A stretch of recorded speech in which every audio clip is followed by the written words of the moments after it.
신명기 9장 6절부터 8절, 15절부터 18절 말씀. 그러므로 내가 할 것은 내 하나님 여호와께서 내게 이 아름다운 땅을 기업으로 주신 것이 내 공의로 말미암음이 아니니라. 너는 목이 곧은 백성이니라. 너는 광야에서 내 하나님 여호와를 경노하게 하던 일을 잊지 말고 기억하라. 내가 애굽 땅에서 나오던 날부터 이곳에 이르기까지 늘 여호와를 거역하였으되 호렙산에서 너희가 여호와를 경노하게 하였으므로 여호와께서 진노하사 너희를 멸하려 하셨느니라. 내가 돌이켜 산에서 내려오는데 산에는 불이 붙었고 언약의 두 돌판은 내 두 손에 있었느니라. 내가 본즉 너희가 너희의 하나님 여호와께 범죄하여 자기를 위하여 송아지를 부어 만들어서 여호와께서 명령하신 돌을 빨리 떠났기로 내가 그 두 돌판을 내 두 손으로 들어 던져 너희의 목전에서 깨뜨렸노라. 그리고 내가 전과 같이 40주 40야를 여호와 앞에 엎드려서 떡도 먹지 아니하고 물도 마시지 아니하였으니 이는 너희가 여호와의 목전에 악을 행하여 그를 경노하게 하여 크게 죄를 지었습니다. 9장 전체가 사실은 같은 메시지의 맥락, 문맥이 되겠습니다. 편의상 몇 절만 저희가 골라서 읽었어요. 여러분, 신명기서를 우리가 생각할 때는 항상 지금 이 신명기서가 어떤 상황, 어떤 배경을 가지고 있는가, 이것을 염두에 두는 게 필요합니다. 지금 모세와 또 하나님의 백성들, 이스라엘 백성들은 가나안 접경지대에 와 있습니다. 가나안 들어가기 바로 직전이에요. 40년이라는 긴 세월을 지금까지 거친 광야길을 걸어왔어요. 참 고생 많이 했지요. 근데 그 고생이 이제 다 끝나기 바로 직전입니다. 적과 꿀이 흐르는 약속의 땅이 바로 눈 앞에 놓여 있어요. 그러니까 한편으로 이렇게 보면 굉장히 기뻐할 만하고 참 무슨 셀리브레이션이라도 할 만한 이런 지금 시점이에요.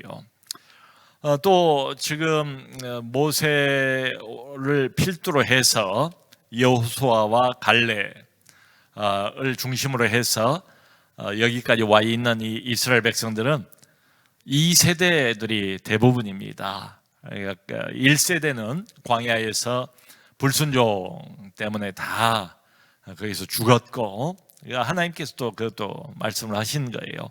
그리고 이제 주로 2세대들, 광야에서 태어난 사람도 있고 출애굽할 때 20살이 미처 못 된 사람들, 그러니까 나이가 많아봤자 60이 못 되는 이런 사람들로 제법 이제 젊은 신세대죠, 구성이 되어 있어요. 그러니까 이 사람들에게 사실은 어떤 격려의 말이 필요하지 않을까. 이제 고생 다 끝나고 또 새로운 시대가 열리지 않겠습니까? 이렇게 말하면 좋잖아요. 야, 정말 40년 동안 장구한 생활 동안 고생 많이 했다. 그런데 이제 그 고생 다 끝났다. 잘 참았다. 이제 조금만 우리가 더 참고 하나님이 우리에게 승리를 계속 주실 터인데 이 정복 전쟁 지나고 나면 적과 꿀이 흐르는 이 약속의 땅이 다 우리 것이 된다. 이렇게 말하면 좋잖아요. 격려적으로 이야기를 하면. 그런데 우리 예상하고는 전혀 반대예요. 모세가 하는 말이 그래요. 9장의 어떤 톤, 어조, 내용 보면 아주 대단한 경고의 메시지예요. 그것도 이제 애둘러서는 게 아니고 직접 면전에 대놓고 아주 그냥 단도직입적으로 경고의 메시지를 계속 퍼부어 댑니다. 여기 아까 우리 읽은 6절만 봐도 너는 목이 곧은 백성이라, 전체 이스라엘 백성들 다 놓고 너는 목이 곧은 백성이라. 이 뒤에 보면 또 그렇게 말해. 24절에 모세가 내가 너희를 데리고 40년을 여기까지 왔는데 너희가 처음부터 항상 여호와를 거역해 왔느니라. 뭐 이런 말도 하고, 그러면서 얼마만큼 이 사람들이 40년 동안 하나님을 거역해 왔는가, 이걸 실제 그 사건들이 있잖아요. 자기들이 저지른 일들이니까 팩트죠. 이건 팩트를 몇 가지를 언급을 한 장면이 나와요. 그 불순종을 할 때마다 어떤 장소하고 관련이 되어 있는데 22절 보면 그 장소를 세 가지를 구체적으로 언급을 해요. 하나는 다베라, 그리고 또 마사라는 장소, 또 하나가 기브롯 핫다와 이 세 장소에서 너희가 여호와를 거역했느니라. 아주 구체적으로 지적을 합니다. 잊지 말라는 거예요. 이 다베라라는 말의 뜻이 불살랐다, 불사람 이런 뜻이거든요. 그러니까 하나님께 막 이제 불평을 하는 거예요. 원망하고. 그랬더니 이게 하늘에서 진노의 불이 떨어져 가지고 아주 뭐 된통 혼이 났죠. 다베라. 그다음에 마사라는 말의 뜻은 시험이라는 뜻이에요. 역시 또 물이 없다고, 또 모세와 아론을 원망하고 하나님을 시험하다가 된통 당했던 장소, 마사는 시험이라는 뜻이라 이 말이죠. 또 기브롯 핫다와, 이 기브롯 핫다와라는 말의 뜻은 탐욕의 무덤 이런 뜻입니다. 탐욕의 무덤. 여러분, 그 이스라엘 백성들이 맛없는 만나만 우리가 먹을 수 있느냐, 고기 달라고 또 아우성을 치지 않습니까? 그러니까 우리 하나님이 한번 먹어라 하고 한 달 동안 실컷 메추라기를 먹도록, 그야말로 뭐 이게 지면 위에 켜켜이 메추라기 때가 쌓일 정도로 메추라기 그냥 신문이 날 정도로 먹지 않습니까? 먹여놓고 거기에서 그 주동자들이 있거든요. 주동자들 항상 보면 데모도 주동자들이 있는 거죠. 주동자들 하나님이 다 또 죽이세요. 그래서 그 장소를 기브롯 핫다와, 이건 탐욕의 무덤이다, 탐욕의 무덤이다, 이렇게 부르게 되었습니다. 그 구체적인 장소들을 직접 이 모세가 언급을 해요. 그러니까 이런 질문이 들지요. 자, 이제 곧 고생 끝나고 적과 꿀이 흐르는 가나안 땅인데 왜 이 좋은 일 앞두고 꼭 이렇게 초를 쳐야 되는가? 우리 말로 하면 좋은 일인데 좀 격려하고 기뻐하고 막 이래서 가나안 들어가면 좋지 않은가? 꼭 그 전에 이렇게 초를 쳐야 되는가? 여러분, 우리 인간된 위대함이라면 뭘까요? 인간의 이성이 있잖아요. 인간 또 뭐 다른 동물하고 달리 합리적인 생각을 할 수 있지 않습니까? 이게 인간의 어떤 우수한 점이겠지요. 자, 그런데 다른 면으로 보면 인간의 이성도 있고 합리성도 있지만 이 이성이나 합리성을 종종 이겨버리는 게 뭔가 하면 인간이 가지고 있는 어떤 본성인 것 같아요. 본능, 본성, 이걸 이성이 못 이기는 경우가 많잖아요. 그 성경이 말하고 지적하는 인간 본성 중에 뭐가 이제 중요한 게 있는가 하면 바로 우리의 교만이라는 본성이 있습니다. 그러니까 모든 것을 자기 중심으로 해석을 해요. 본성적으로. 그게 교만해서 그렇대요. 특별히 어떤 좋은 일 생기잖아요. 이제 가나안 땅, 적과 꿀이 흐르는 뭐 이런 것들, 좋은 일, 기쁜 일, 축하할 만한 일, 잘된 일, 이런 거 생기잖아요. 그러면 인간의 본성인 교만이 인간의 이성을 눌러버린다 이 말이죠. 그러면서 늘 이런 말 하지 않습니까? 잘 되면 내 탓, 안 되면 조상 탓, 자화자찬, 자기 자랑, 이걸 피할 수가 없는가 봐요. 그러니까 오늘 본문에서는 모세가 너희가 이제 적과 꿀이 흐르는 가나안 땅 들어가고 고생 끝나고 좋은 것을 이제 얻고 누리고 즐기고 이렇게 될 때인데 착각하지 마라. 교만해질까 봐서 지금 계속 경고를 하고 있는 장면이에요. 마치 그 아버지가 아들이 잘못 나갈까 봐서 노심초사하면서 자꾸 반복해서 이야기를 계속하는 것처럼, 여러분, 그 우리 아이들이 그 어떤 위험한 물건 가지고 노는 때가 있잖아요. 그러면 부모 심정이 어때요? 갖고 놀라고 그냥 내버려 둡니까? 뺐잖아요. 그것을 가지고 놀지 못하도록. 그럼 아이가 막 그냥 땡깡을 부리면서 막 울지 않습니까? 그래도 부모는 그걸 주지를 않아요. 왜냐하면 어른의 눈에는 그게 위험하다는 게 보이니까 말이죠. 마치 이런 것처럼 이 하나님의 어린 백성들을 바라보는 아비의 심정으로 모세가 계속해서 지금 경고를 하고 있습니다. 그러니까 읽지는 않았지만 이 앞에 1절에서 5절을 보면 어떤 이야기가 나오는가 하면 이스라엘아 들으라 들으라 오늘 너는 알라 알라. 6절에도 그러므로 내가 알 것을, 그러니까 꼭 그 이스라엘 백성들 전체가 이거 그냥 지나가면 안 되고 꼭 짚고 넘어가야 돼. 꼭 알고 넘어가야 되는 게 있다는 거예요. 그럼 안타까운 심정으로 계속 알려주고 싶어하는 아비의 심정이 느껴지지 않습니까? 들으라 알 것은 또 너는 알라. 도대체 뭘 그렇게 알라는 이야기인가? 이 모세 지도자께서 뭘 이렇게 강조하고 싶어하는가? 한마디로 요약을 하면 이걸 알아야 된대요. 이제 들어가면 가나안 땅을 차지하게 될 텐데 그렇게 해서 가나안 땅을 차지하고 40년 만에 처음 내 땅 아닙니까? 거기다가 이제 내 집 짓지 않습니까? 그리고 모든 은금을 또 얻게 되는 앞으로 좋은 일들만 남아있는 것처럼 보이는데 모세는 조심스러운 거예요. 그러면서 무슨 이야기를 하는가 하면 보면 바로 앞에 나와요.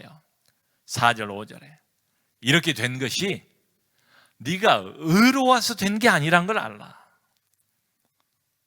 네가 하나님 앞에서 선하기 때문에 된 일이 아니라는 걸 알라. 너가 다른 사람들에 비해서 정직하기 때문에 이런 걸 얻는 것이 아니라는 것을 알라. 그 소리예요. 그러면서 이 앞에 이제 이렇게 말합니다. 모세가 어떻게 된 일인가 하면 너희들이 뭐가 잘나고 잘해서 가나안 땅을 얻게 되는 것이 아니라 가나안 족속들이 악해서 하나님께서 너희들을 통해서 멸망시키신 것에 불과하다. 이걸 알라는 거예요. 여러분 그 창세기 15장을 보면 아브라함에게 하나님께서 이제 언약을 맺으면서 장차 아브라함의 후손들이 어떤 일을 당할까를 예언을 하시는 예고편, 예언을 하시는 장면이 나오죠. 그때 그 말씀도 하세요. 애굽으로 내려갈 것을 미리 말씀하세요. 애굽으로 내려갔다가 4대 만에 다시 이 땅으로 돌아올 터인데 그때 어떤 중요한 말씀을 하시는가 하면 아직은 아모리 족속의 죄가 관영하지 않았기 때문이다. 그 아모리 족속은 대표적인 가나안 족속 7족속 중에 한 족속이거든요. 그러니까 이게 무슨 말이겠어요? 아브라함에게 그 말하고 난 뒤로 지금 이 시점까지 600년 이상의 세월이 흘렀어요.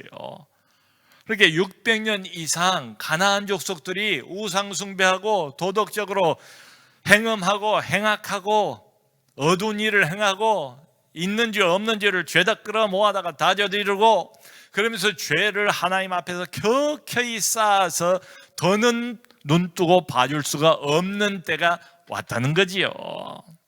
이 백성들 가나안 족속들이 하나님 앞에서 악했기 때문에 하나님께서 그들을 멸하신 것이다. 너희가 잘한 것이 아니다. 그걸 잊지 말라. 그걸 알라. 이 소리예요. 여러분 어때요? 참 이런 하나님의 말씀을 보면 야 우리 하나님은 정말 되게 칭찬에 박하신 분인가 보다. 그냥 이야기를 해도 대놓고 돌직구를 날리시는 거예요. 우리 하나님의 그 특기 중에 하나가 삥 돌아서 이런 거 없어요. 그냥 돌직구를 날리세요. 너는 알라. 네가 잘난 것 아니다. 네 공로 아니다. 과대평가하지 마라. 착각하지 마라. 좋은 것 얻어도. 왜 이렇게 말씀을 하실까?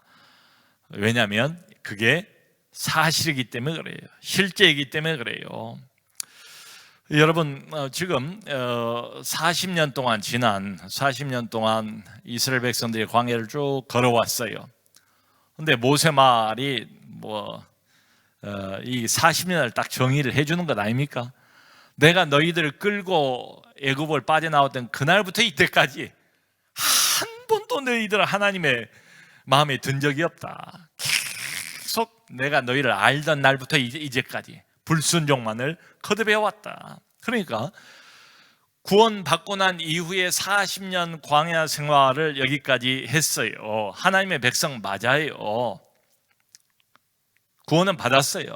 근데 구원 이후에도 이렇게 보면 계속 불순종을 거듭해 왔어요.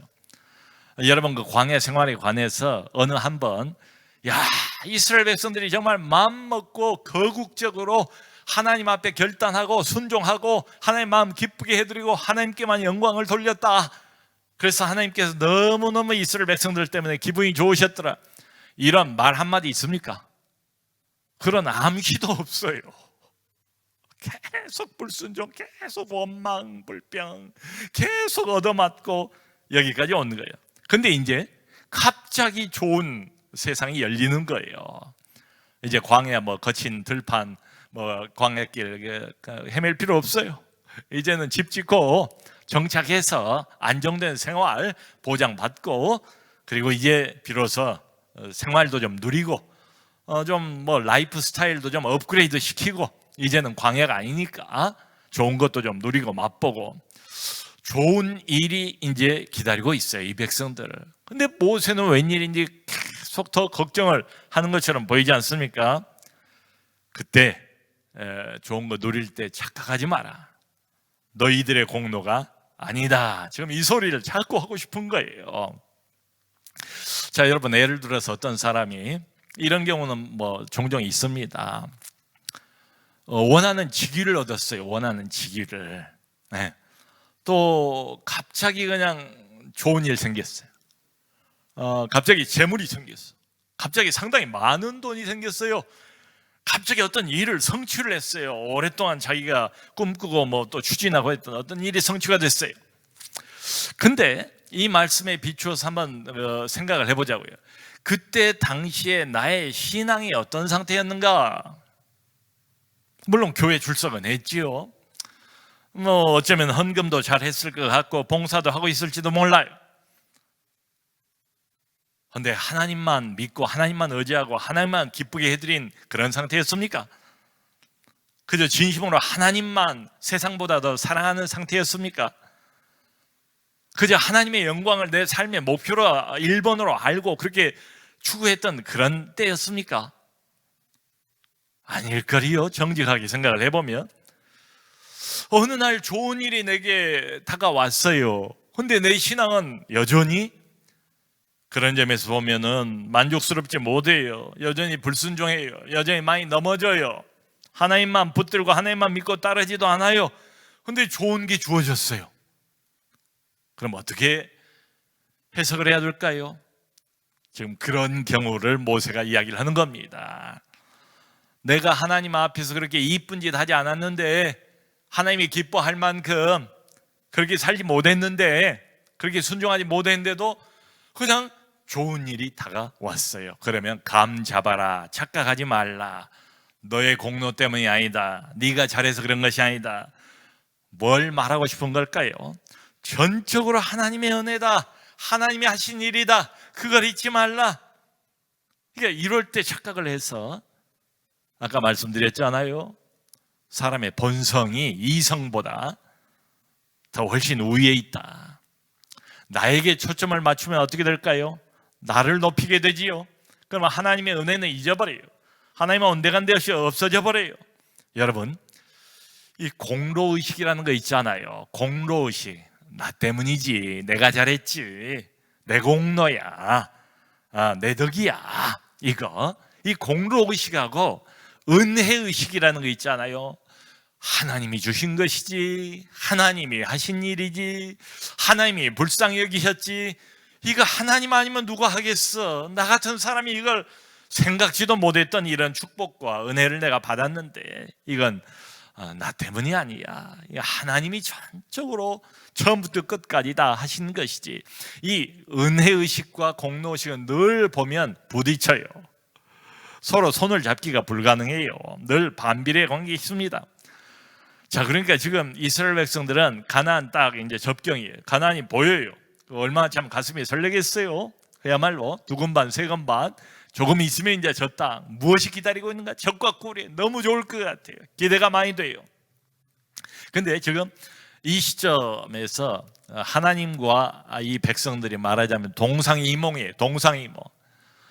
아이고, 우리가 원하는 건 적과 꿀이고 그거 위해서 40년 동안 온갖 고생 다 참고 여기까지 왔는데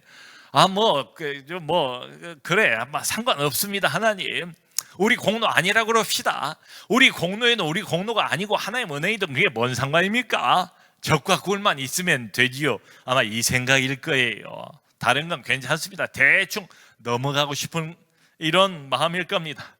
그런데 모세를 통해서 이렇게 계속 하나님이 이 부분을 붙잡고 하나님께서 계속해서 지적하시고 놓아주지 않고 계속해서 경고하시고 알라 들으라 이러시는 거 보면 동상이몽이다. 좋은 일 생겼어도 우리가 초점을 맞추는 거하고 우리 하나님께서 초점을 맞추는 게 다르다. 우리 하나님에게 중요한 건 뭔가 하면 은혜의 관점으로 주어진 상황을 봐야 한다. 공로의 관점 말고 교만의 관점 말고 은혜의 관점으로 하나님이 하셨구나, 하나님의 시각으로 믿음의 관점으로 이 상황 전체를 착각하지 말고 오해하지 말고 제대로 바라보는 것이 하나님에게는 너무너무 중요한 것 같아요. 그러니까 이게 자꾸 강조를 안 할 수가 없는 거예요. 교만하지 말라, 교만하지 말라.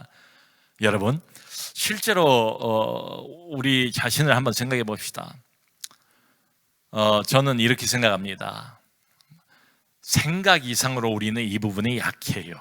그걸 하나님이 아세요. 아신다고요. 그러니까 이렇게 강조를 하지 않겠어요. 근데 이렇게 강조를 해도 두 번, 세 번 이야기를 해도 이 백성들 나중에 보면 결국은 한 귀로 듣고 한 귀로 흘려버린 셈이에요. 여러분, 이 신명기서 전체가 다 모세의 설교로 되어 있지 않습니까? 모세가 이제 3편 설교를 연속으로 하는데 그게 신명기서예요. 근데 이 뒷부분으로 가면 갈수록 모세의 그 어조가 점점 더 절망적이 돼요. 신명기서 31장 27절 29절을 보면 모세가 애언을 하는데 설교를 쭉 하다가 모세가 아마 낙심이 된 것 같아요. 40년 겪어봤으니까 알지 않겠어요? 이 이스라엘 백성의 본성들 뼛속까지 다 꿰뚫고 있지 않겠습니까? 무슨 말을 하는가 하면 내가 이렇게 살아있을 때에도 너희가 불순종을 거듭했거든 하물며 내가 너희들 곁을 떠난 뒤에는 어떠랴. 그러면서는 말이 내가 이렇게 반복해서 너희에게 강조하고 경고해도 결국은 너희가 듣지 않고 멸망할 것이다. 애원을 해요, 애원. 그리고는 걱정했던 그대로 되고 맙니다. 참 이게 흥미로워요. 대충 좀 넘어가지. 이 정도 이야기했으면 됐지. 하나님이 잔소리처럼 계속 같은 말 또 반복하고 정말 듣기 싫어 죽겠네. 무슨 말인지 알겠다니까요. 그래도 또 강조해. 틈만 하면 또 들으라. 알라. 알 것은 이유는 하나밖에 없다. 이 부분이 너무너무 약하기 때문에. 여러분, 여기까지만 이야기가 기록이 되어 있다면 참 우리도 소망이 없을 것 같아요. 이런 자들이기 때문에. 나쁜 일이 있을 때는 물론 두말할 것 없이 계속 불평하고 원망하고, 좋은 일이 있을 때도 하나님 생각 안 하고 자기 공로, 내 탓, 내가 잘나서 그래도 내가 낫지, 내가 신앙생활도 잘하고 내가 실력도 있는 사람이고 자기한테 또 모든 영광을 이렇게 돌리고 이렇단 말이에요. 여기까지만 이야기가 기록이 되어 있으면 참 실망스러울 것 같아요. 출구가 안 보일 것 같아요. 그런데 여기서 반전이 있습니다. 반전. 여러분, 그 회사에서 신입사원을 뽑으려고 할 때에 요즘 들어가기도 어렵잖아요. 누구를 뽑을까요? 제대로 된 사람을 뽑으려고 하지 않겠어요? 가급적이면 모든 게 다 준비되고 갖춰진 사람을 뽑으려고 하지 않겠냐고요. 어느 회사든. 제가 엊그제 어디 기사를 보니까 이 사람이 그 KBS 아나운서였는데 그때 당시에 자기가 아나운서에 입사할 때 경쟁률이 1900대 1이었대요. 1900대 1. 그 바늘구멍을 뚫고 자기가 들어왔다는 거예요. 이게 말이 됩니까? 1900대 1. 일반적으로는 그런 사람을 뽑는 거예요. 자, 그런데 우리 하나님은 어떤 사람을 뽑아서 자기 백성을 삼나? 성경을 보면 어때요? 다 된 사람 뽑는 게 아니에요. 이스라엘 백성들을 보면 어때요? 완성된 인간들입니까? 완제품을 지금 이렇게 하나님이 갖다 쓰시는 걸까요? 전혀 아니죠. 그 반대잖아요. 우리는 구원받았어요. 구원받았기 때문에 하나님께 감사해요. 그런데 하나님은 이런 미완의 제품, 예를 들면 비유를 하자면 정말 하자가 많은 이런 제품을 자기 것으로 삼고 자기 백성으로 삼고 자기 자녀로 삼고 그 다음부터는 하나님은 말하자면 인간적으로 골치 아프기 시작한 거예요. 40년이 보여줬잖아요. 계속 속썩이고 계속 말 안 듣고 계속 불순종하고 틈만 나면 계속 또 우상 숭배하고 거기에다가 한 가지가 더 있어요. 복과 은혜를 주시면 자기 자신이 잘나서 그런 줄 또 까불고 자기 자랑과 자화자찬을 떠날 줄을 모르고 감사도 없고 영광 돌린 것도 없고 껐다가면 우상에게 눈 돌리고 절하고. 그래서 여기 모세가 표현하는 9장에 종종 나오는 그 단어 중에 하나가 경노케 했단 말이에요. 하나님을 경노케 했다. 너희들이 진노케 했다. 그 말이 여러 번 나와요. 얼마나 자주 경노케 했던지. 그 대표적인 게 금송아지 사건 아닙니까?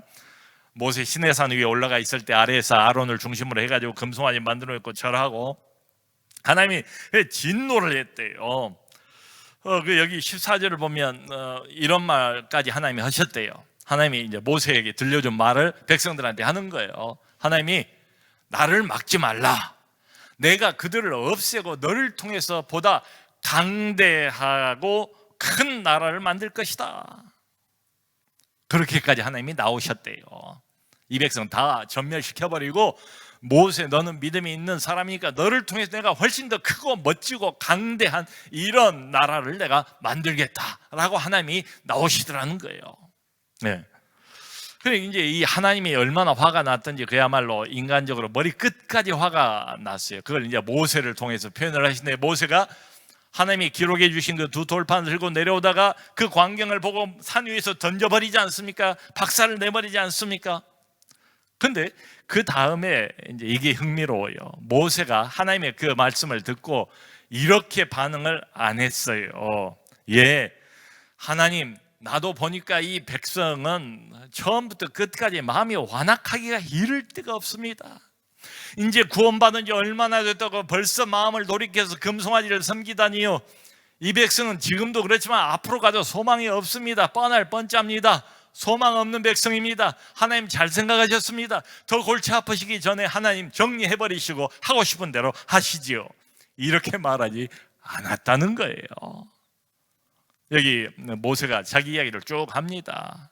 보면 18절에 보면 다시 산 위로 올라가서 다시 40일 동안 주야로 물도 안 먹고 금식하면서 하나님 앞에 엎드려서 이 백성들을 위해서 죄를 용서해달라고 기도했다는 거예요. 여러분, 우리는 모세가 십계명 받으러 40일 동안 산 위로 올라가는 것으로 흔히 알고 있지만 사실은 안 그래요. 2번 올라갔어요. 그러니까 도합 80일을 모세가 하나님 앞에서 금식하면서 기도한 거예요. 지금 그 이야기를 자기 간증을 모세가 쭉 하는 겁니다. 백성을 위해서 대신 고통을 짊어지고 하나님 앞에 이 백성을 용서해달라고 살려달라고 중보 기도를 하는 거예요. 그러면서 모세가 그때도, 그러니까 백성들이 이렇게 범죄했을 때도 했고 아론을 하나님이 또 죽이려고 그랬대요. 다른 데는 그거 안 나오거든요. 근데 여기 나와요. 아론을 하나님이, 아론이 거기 저 책임자 아닙니까? 금송아지 만든 아론을 하나님이 죽이려고 할 그때도 내가 하나님 앞에 매달려서 아론을 위해서 기도했다는 거예요. 중보 기도했다는 거예요. 그래서 아론이 살았다는 거예요. 자, 여러분, 이게 생각할 게 있습니다. 우리도 지금 뭐 서울이라는 도시, 범죄로 가득한 도시 한복판에 살고 있잖아요. 영향을 받잖아요. 거기다 우리 스스로 안에 본능처럼 뭐가 있는가 하면 불순종의 DNA, 교만의 DNA를 가지고 있어요. 그러니까 자꾸 넘어지지요. 자꾸 불순종할 수밖에 없지요. 근데 이제 이런 질문을 지금 이제 던져보면 좀 다르게 느껴질 거예요. 근데 어떻게 하나님께서 우리를 축복하실 수 있는가? 또 어떻게 우리의 신앙이 유지가 될 수가 있는가? 이게 참 의문이에요. 이런 범죄 도시 한복판에서 계속 범죄하면서 불순종하면서 딴 데 힐끗힐끗 눈 돌리면서 하나님 떠나서 이렇게 구원받고 난 이후에도 살고 있는 우리를 어쩌다가 왜 좋은 일이 오는지, 그리고 어떻게 해서 넘어지고 시험 들고 이런 사람들인데 이만한 신앙이 유지가 되는지 이게 궁금하지 않습니까? 지난 1년 동안 코로나로 인해서 뭐 더 심하죠, 이게. 지난 1개월 동안을 한번 생각을 해보세요. 아니, 지나간 한 주 동안을 한번 생각해 보세요. 우리 장로님들이 주일날 여기 서가지고 기도할 때마다 빼놓지 않고 무슨 기도를 먼저 합니까? 늘 회개 기도를 하지요. 하나님, 지난 한 주일 동안 너무너무 순종 잘했고 너무너무 하나님 만족시켜드렸고 하나님의 영광만을 구하고 하나님만을 사랑하면서 살게 해주신 거 감사합니다. 그런 기도를 평생 들어본 적이 없어요. 늘 회개하죠. 늘 회개. 그럼에도 불구하고 어떻게 우리의 신앙이 유지가 되는가? 저는 모세 같은 중보자 때문이라고 생각해요. 우리가 연약한 것을 하나님이 모르실 리가 있나요? 나 혼자로는 안 되니까 공동체를 주신 거예요. 소그룹을 주신 거예요. 나도 모르는 때에 나를 위해서 기도하는, 나를 위해서 눈물 흘리는 어떤 중보자 때문에 그런, 중보 기도가 있기 때문에 그런 거예요.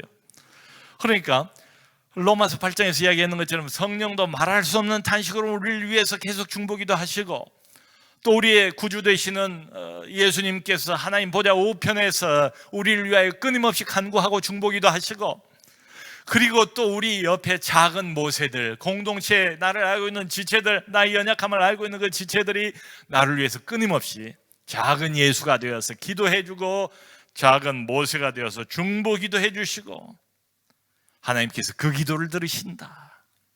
그 기도를 들으시고 막 나가는 나를 붙잡으시고 회복시키신다.